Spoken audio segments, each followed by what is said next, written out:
A bit of warning, this video may contain minor spoilers. Spoiler alert. Are you taking the substance? Oh my God, you guys. I'm so excited about the substance. I went and saw this movie with Ernie and my drag daughter Bryce, and I have to say I was not disappointed. First things first, Demi Moore better than work, okay? Demi Moore is the GOAT. She totally devours this movie. This movie is insane. I haven't seen anything like this in many a year. It is totally a body horror extravaganza. It took something with body horror I never expected, which was it took a glamorous route. Body horror meets glamour, okay? And like the most insane visuals. There's a lot of asses in this movie. Let's talk about it, okay? So, The Substance stars Demi Moore as an actress who has hit the age of 50. Yes, she's sort of like a fitness guru slash actress slash every woman slash like, you know, that ingenue that everyone was saying was the hot it girl and they all thought it would be that way forever. And then suddenly she turned 50 and the career just stopped. It's very First Wives Club. You know how women have 3 ages: Babe, District Attorney, and Driving Miss Daisy. So she has far scooted past her district attorney phase in this movie. And Demi Moore is 50 years old, which turns out she's actually 61. And she looks incredible. Can we just talk about it? Demi Moore looks insanely good. Like, she's taking care of herself. She is preserved, honey. But she is playing Elizabeth Sparkle, who's like the girl when it comes to fitness. I guess like they're kind of referencing like Jane Fonda, Raquel Welch. Like, it was very in like the 80s and 90s for an actress to like start like a line of fitness tapes. Like, the made-to-video market was so big that like every actress was doing it, from like Jane Fonda being the most successful so even the likes of like Suzanne Summers and Lonnie Anderson. Everyone was telling you how to get your ass in shape. This is no exception. Like, it's totally paying homage to that. And I have to say, the visuals in this movie are psychedelic and fun. Like, it's very bright, it's very vibrant, it's very, very gay. There is so much camp in this. I adored it. Like, right when you start the movie, you get Demi Moore in spandex. Spandex and hair extensions. I'm obsessed. Basically, Demi Moore loses her job. But here's the thing. When it comes to stuff like this, you kind of have to be into it, okay? Like, you either have, like, the stomach for these kind of movies or you don't. Either you have the patience or you don't. It's a body horror, so the plot is taking a back seat here, okay? Just sit back and enjoy the ride. That's all I can tell you, because the plot is almost not there. It's very, very thin. And there's almost, like, no dialogue in this movie, I noticed. Like, they barely talk in it. But the visuals will more than make up for it. Also, strobe light warning. Honey, there was some strobing in this. I'd like do this in front of my eyes. Like, okay, you can calm this down now. Can we abandon this in horror films? Flashing light shit? Let's stop that, please. So, Demi Moore, she gets fired from her job as this fitness guru in a meeting with her agent, who is sitting there just maxing on some shrimp, okay? It's like being at Hot and Juicy here in Las Vegas. Like, there's shells flying everywhere. I felt like I was getting pelted in the face with shrimp skin, okay? It was a lot, and it's like dipping into the sauce and all of this. Like, the most insane way to eat shrimp. I was like, ah. I feel like crawfish would have been more effective, because like you have to really rip that thing apart in order to get anything out of it. What a rip-off crawfish is. All that work with such low payoff. Yeah, probably why I never went back to Hot and Juicy. Anyways, I digress. So, Demi Moore gets fired, and she's like basically trying to figure out what to do with herself, and she's like pissed off driving back, right? She gets into a car accident, very hereditary, out of nowhere. Suddenly, we're flipping around this car with her, okay? And she ends up in the hospital with a doctor who's like basically giving her the motion, saying she's completely fine. She's going to make a speedy recovery. But there's like a weirdly plastic-faced man in there with her, like the nurse's aide or whatever, is in there with the doctor just watching her, staring at her. And he's oddly very, very pretty and very, very contoured and definitely wearing contacts. But like he stops the exam after they're done and starts examining her spine and everything. Like, I think you'd be a good candidate. And she doesn't know what the hell he means. But he gives her a vape. So he gives her a vape, and she's like looking at it, and it says The Substance on it. And like, she doesn't know what it means. It's like a flash drive you're supposed to plug into your TV, right? Like a Fire Stick. She gets the glamorous Fire Stick. And she bumps into some guy that she used to know back in high school who's like giving her the full sell. I almost thought he was a stalker. Like, I'm fairly certain he was a stalker. But he's like, Elizabeth, you're still the most beautiful person I've ever seen. This is my worst nightmare, okay? Just like someone from high school, like she is in her 50s. There's no freaking way after having the life she's had, she's going to remember you. It's my biggest fear in the world to have someone come up to me that was like sat next to me in English, being like, oh my God, you look amazing. Do you remember me? It's like, yeah, I totally do. Please don't murder me. Please do not murder me. all I'm saying. I'm teletyping it with my eyelids. Like, please do not murder me, okay? I swear I remember you. Just don't get upset and suddenly, like, act out. But yeah, she goes back and she watches the flash drive, and it is a full-on, like, one kid in your film class that does everything under the sun to show that he's edgy and artistic. It's like, okay, I get it. Like, you sped up a chicken being born. I understand. You're very clever. Thank you. She sees it, and she's kind of getting the little bit of a, fuck this. She grabs it, throws it in the trash, and thinks about it again. But, lo and behold, she sees those billboards in front of her house being ripped down, and she sees that the career is over. And it is definitely playing on that, like, female insecurity in the industry, especially, like, women in the industry, which I don't know how true it really actually is, but I feel like it's more of, like, a trope that we all kind of know. So it's a good play on this idea, especially incorporating body horror and everything. Like, what would it be like if someone like a Jillian Michaels or Suzanne Powder, like someone that made their whole career basically telling people, your body should look like this. Like, if your body doesn't look like this, you're doing something wrong. Like, what would it be like to have that turned on them and suddenly, you know, you're not the hot girl anymore? She sees the ad in the newspaper. They have a listing for a casting call for someone to replace her. Like, literally it says, want to be the next Elizabeth Sparkle? Show up here. So she's like, you know what? She takes the substance. And bitch, this substance thing is crazy. Like, it is detailed. I was watching this process and thinking to myself, like, girl, this is like stereo instructions. I'd be lost the second I opened up. It's like IKEA furniture, okay? There's so many rules. There's so many small things. There is no room for error, okay? If you miss one day, you are fucked. So she takes it, and it is a bitch to take. Like, it's a full-on, like, gigantic, comically large needle that she's, like, sticking in herself and everything. And basically what happens is you create a symbiotic twin inside of you, right? And it splits out of you, like, literally comes out of her back, okay? And you wake up, and you are the most sickening version of you. Which, mind you, when she's walking down the hallway in the beginning, I forgot, Demi Moore is beautiful. Like, she's truly like one of the most beautiful actresses we've ever had.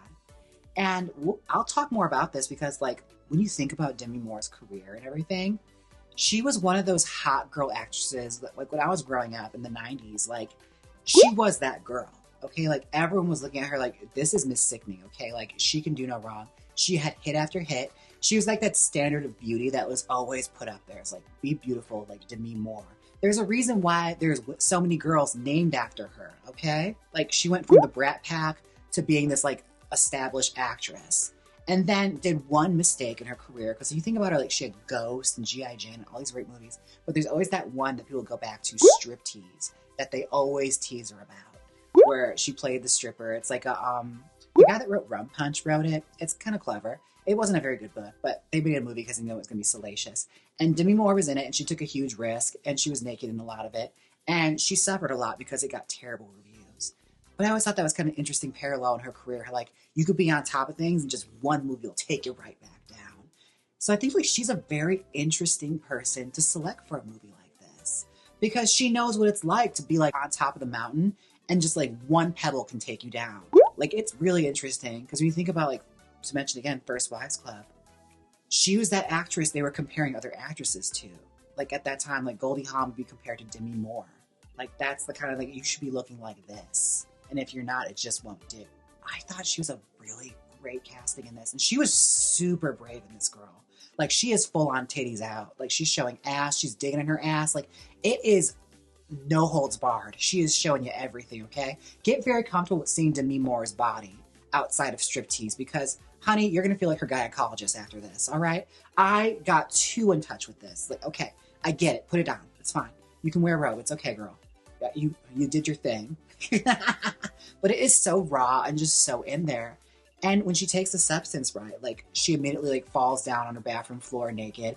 And the thing starts to come out of her freaking back. Like, it crawls its way out of her back. It's like they should explain it in the beginning. Like, you see, like, an egg yolk and they put the substance in it and another egg yolk splits out of it. A symbiotic twin, not identical, but it is the perfect version of you. And the girl that comes out of her is sickening. Like, the boobs are like rocks. The ass is rock hard. She's fit. She's like 20 something. She's got hair extensions. I don't know how the substance does that, but she has hair extensions. She is fully beat. She has plump lips. She is fine. And she goes in that audition and nails it. And it's so good at, like, capturing, like, that male gaze, right? Like, everything that people fear. Because if you work in Hollywood, you have heard this, like you have heard men say this behind the scenes, where it's like they expect certain things out of women. And it's gross. And it's like the most obscene surface level shit. And just hearing it like put into a film, like it's purposefully like ham-fisted and very over the top. But it's not too far-fetched. Like there are executives like that talk like that. Even with like those leaked emails that came out not too long ago, like they fully have dialogue like this. Like it totally just turns into locker room talk. She nails the audition and she becomes Miss Sickening. She shortens her name from Elizabeth to just Sue. And suddenly Sue is sickening, sickening Sue. She is fit. She is doing music to EDM. I kept thinking Charlie XCX was going to jump in and start doing a few bars. Like this soundtrack is very Brat Summer, and I was here for it. She is in spandex. I don't know what year this film takes place in. I think it's supposed to be modern day, but like it was just in its own universe, honestly. And I was here for it. It was fun. Needless to say, things don't go right for Demi Moore. Like, I guess the thing is like the rules are really rigid, right? Like you have to follow these rules to the exact T or it's going to fuck your shit up. And it goes off the rails really quickly. Sue, when she's in control of Sue, she immediately starts abusing it and starts overusing her time because it says like you have to stay in this body for 7 days. No longer, you switch. She is at like the last minute, right? And when she's Sue and she's about to get some trade, she's just like, you know what? I'm just going to steal a little bit more time. And when she does go back into Demi Moore, she has the grossest little witch finger.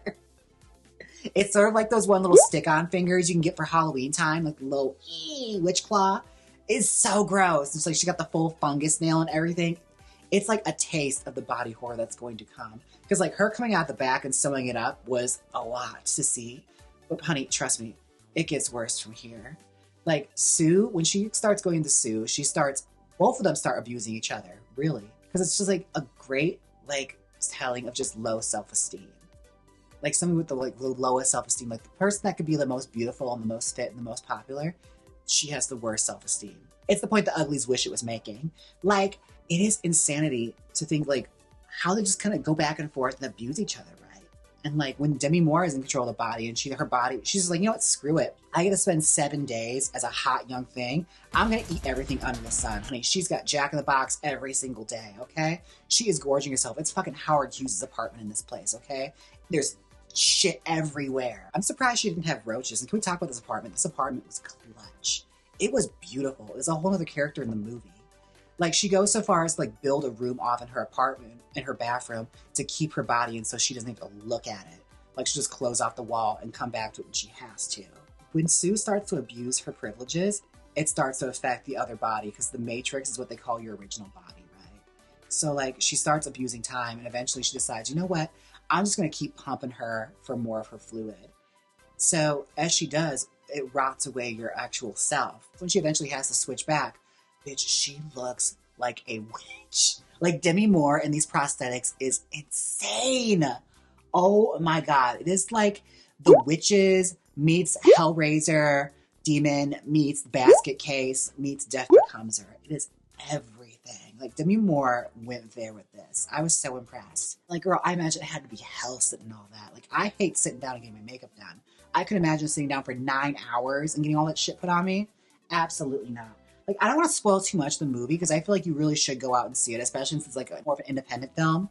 Like, go out and see it. And it's also from Mubi, which is an amazing company. Like, I thought they just like were the place you went if you want to watch like Jean-Luc Godard movies, but they're starting to make movies now. So go out and see it. You're not going to be disappointed. It's fucking gross. And the prosthetics are everything. Demi Moore is that girl. You have to go see this. But to take this home, I have to say, like, I really like the point of the movie. Like, again, it's very surface level, like women's vanity kind of stuff. But you could apply it to anyone, really. Like, anyone in show business has felt this. Or anyone that was, like, very, very popular and suddenly you see the parade pass you by. Like, I thought it was a really good point to make, like, you are enough. And she realizes that way too late. Like, she was always enough. Like, seeing someone like Demi Moore, she still looks incredible.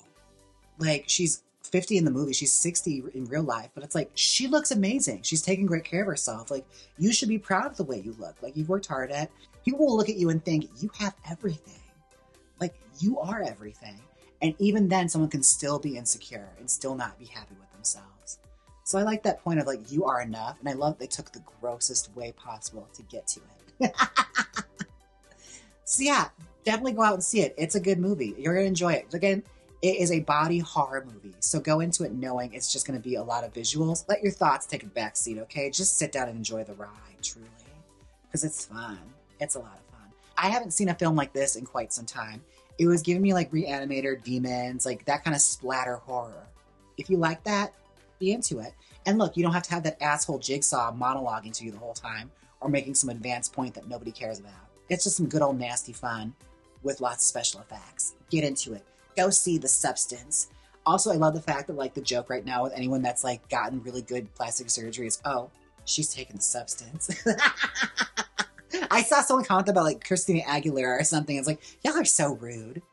I want that to be me, where it's like I'll just show up like snatched and sickening, and it's like, Jaymes is taking the substance. Like, you're damn right I am. I got that bitch rotting in my closet right now.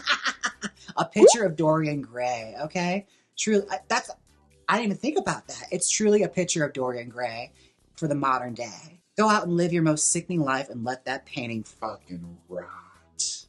I live. All right, I hope you guys enjoyed this. Go see The Substance. Go out there, support the movie, go see it, okay? Don't forget to like, comment, and subscribe. And until next time, bye.